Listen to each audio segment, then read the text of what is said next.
Good morning, students. Today is the last topic of 6th chapter, that is factor affecting elasticity of demand.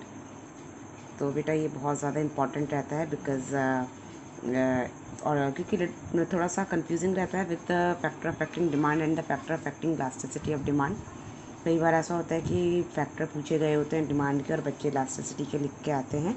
But क्या है कि there is only 5 factor which affect the demand and there is 9 factor which affect the elasticity of demand and they are totally different to each other.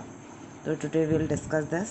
But before that मैं तुम्हें एक चीज़ समझा रही हूँ कि बेटा एक टर्म होती है कि flatter the curve the greater is the elasticity. कि किसी भी चीज़ का डिमांड कर जितना ज़्यादा फ्लैट होगा उसकी इलास्टिसिटी उतनी ही ज़्यादा होगी. मतलब जैसे देखो एक कर्व शूट कर रहे हैं, दो कर्व शूट कर रहे हैं हम एक पॉइंट से, एक D1 and second is D2. तो D2 is the flatter than D1. It means the demand curve of this is the larger elasticity. इसकी जो इलास्टिसिटी होगी वो ज़्यादा होगी बजाय दूसरे के. ठीक है. Now come to the point which is factor affecting elasticity of demand. तो सबसे पहले आपका नेचर ऑफ कमोडिटी.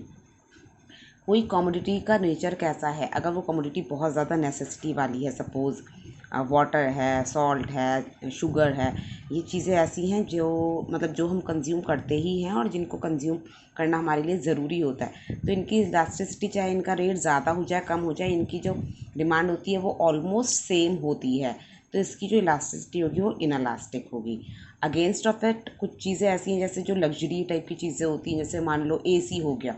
तो भाई अगर ज़्यादा महंगा है तो हम नहीं खरीदेंगे ना उसको, है ना, क्योंकि ऐसा तो है नहीं कि AC के बिना हम मर रहे हैं. तो इसका मतलब क्या हो गया कि जो लग्जरी टाइप चीज़ें हो गई उनकी जो डिमांड होती है वो इलास्टिक होती है. कि भाई अगर महंगा है तो हमने नहीं ख़रीदा, ठीक है तो ख़रीद लिया.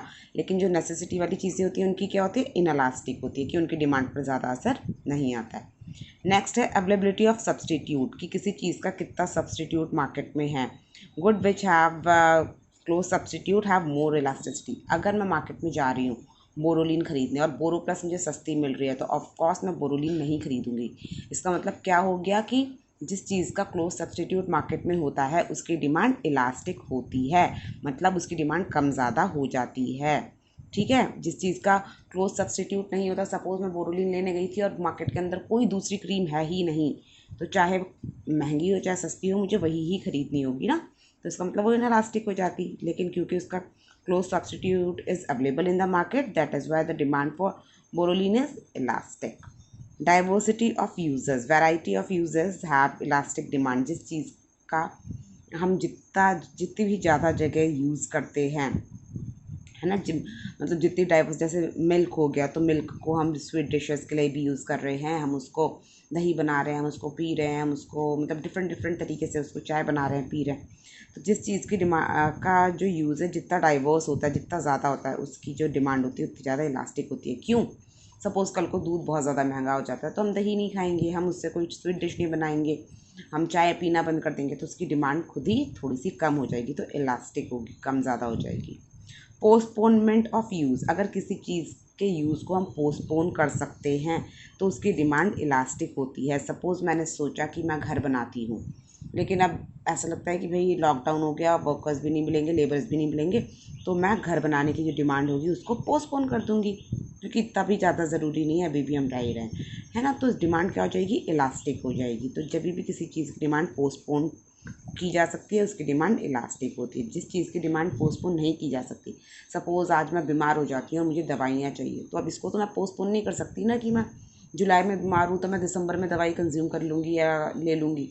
तो उसकी दवाई तो मुझे अभी ही लेनी होगी, तो उसकी डिमांड इनलास्टिक रहेगी. Income level of buyer. अगर बंदे का मतलब जो बायर है उसका इनकम लेवल अच्छा है, अगर मैं करोड़ों में कमा रही हूँ, अर्न कर रही हूँ, सपोज़ लाखों की इनकम आ रही है मेरी, तो अगर चीज़ें चाहे जैसी भी होंगी, चाहे महंगी होंगी चाहे सस्ती होंगी, मुझे कोई खास फ़र्क नहीं पड़ेगा. तो डिमांड हमेशा मेरी कांस्टेंट रहेगी, मतलब इनलास्टिक रहेगी, है ना. और अगर इनकम लेवल बहुत कम है, मुझे सोच सोच के पैसे खर्च करने हैं, तो अगर किसी चीज़ का प्राइस ज़रा भी थोड़ा ज़्यादा हो जाता है तो डिमांड उसकी इफेक्ट हो जाएगी. Habit of consumer. किसी भी कंज्यूमर की हैबिट के ऊपर भी उसकी इलास्टिसिटी डिपेंड करती है. सपोज़ कुछ लोग ऐसे होते हैं जो एडिक्टेड होते हैं, जिनके लिए सिगरेट पीना इज़ वेरी इंपॉर्टेंट, है ना, ड्रिंक करना इज़ वेरी इंपॉर्टेंट, वरना उनको ऐसा लगता है कि उनके अंदर वीकनेस टाइप कुछ ऐसा वो फील करते हैं, है ना। तो ऐसे लोगों के लिए अगर सिगरेट हो गया या अल्कोहल या लिकर वगैरह वट एवर दे कंज्यूम, अगर ये चीज़ें बहुत ज़्यादा महंगी भी हो जाती हैं, still they will consume it, है ना। तभी वो उसको कंज्यूम करेंगे ही करेंगे, क्योंकि वो उनकी हैबिट है। तो जिस चीज़ की हैबिट कंज्यूमर को हो जाती है, उस चीज़ की जो डिमांड होती है वो इनलास्टिक होती है, मतलब डिमांड पर असर ज़्यादा उनके नहीं आता है, जैसे वो कंज्यूम कर रहे हैं वैसे ही करेंगे।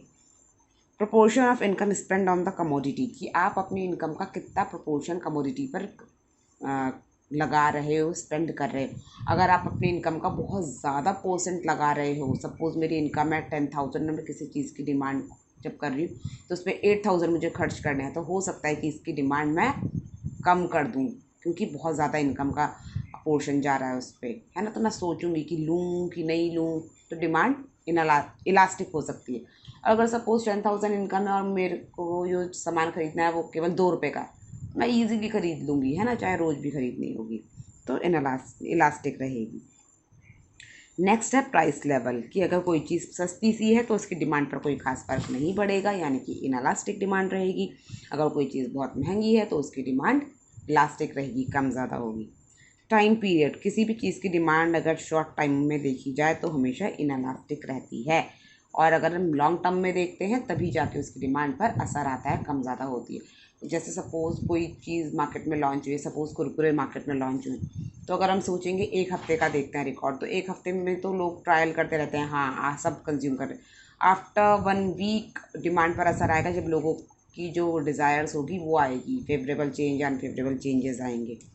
तो जो चीज़ शॉर्ट रन में आता है वो इनलास्टिक होता है, और जो लॉन्ग रन में आएगा वो इलास्टिक रहेगा, राइट।